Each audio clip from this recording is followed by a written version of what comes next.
আপনি কি জানেন প্রতি বছর 70 লক্ষ মানুষ মারা যাচ্ছে শুধুমাত্র বায়ু দূষণের কারণে।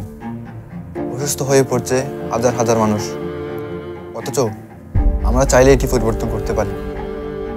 আজকের ভিডিওতে আমরা দেখব কিভাবে পরিবেশ ধ্বংস হচ্ছে এবং কিভাবে আমরা তা রক্ষা করতে পারি।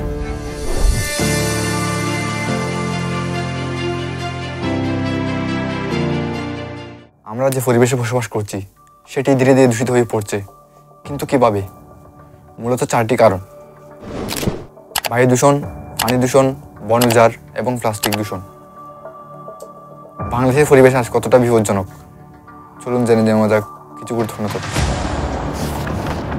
বায়ু দূষণে 125 নগরের মধ্যে শীর্ষে উঠে এসেছে ঢাকা। বাংলাদেশের বায়ু দূষণের গ্রাফটি দেখুন, যেখানে 30% বায়ু দূষণ হয় উত্তর পশ্চিম সীমান্ত থেকে আসা বাতাসের কারণে, বাকি 70% দেশের অভ্যন্তরীণ কারণে। শিল্পের 80% বর্জ্যই পরিশোধন ছাড়াই নদীতে ফেলা হয়। প্রতি বছর প্রায় 26,000 হেক্টর বনভূমি ধ্বংস করা হয়। বাংলাদেশে প্রতিদিন প্রায় 8,000 টন প্লাস্টিক বর্জ্য তৈরি হয়। আমরা প্রায় ভাবি এই দূষণের জন্য দায়ী কে? সরকার, শিল্প প্রতিষ্ঠান নাকি আমরা নিজেরাই? দূষণের জন্য দায়ী প্রধান 3টি উৎস: শিল্প কারখানা, যানবাহন, সাধারণ মানুষ। কিন্তু আমরা কি পারবো এই সমস্যার সমাধান করতে? হ্যাঁ, যদি সবাই সচেতন হই একসাথে। চলুন জেনে নেওয়া যাক আমরা কিভাবে ভূমিকা রাখতে পারি।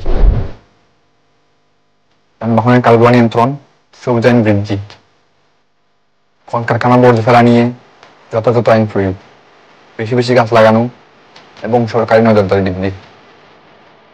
প্লাস্টিকের পরিবর্তে পুনরায় ব্যবহারযোগ্য জিনিস ব্যবহার। আপনি কি আমাদের পরিবেশে বাঁচাতে চান? তাহলে এখন কাজ শুরু করুন একসাথে। চলুন সবাই মিলে রক্ষা করি আমাদের গ্রহটিকে, কারণ গ্রহ তো মাত্র একটাই। ভিডিওটি শেয়ার করুন এবং পরিবেশ রক্ষার অংশ নিন। ধন্যবাদ সবাইকে সাথে থাকার জন্য। দেখা হবে অন্য কোনো ভিডিওতে।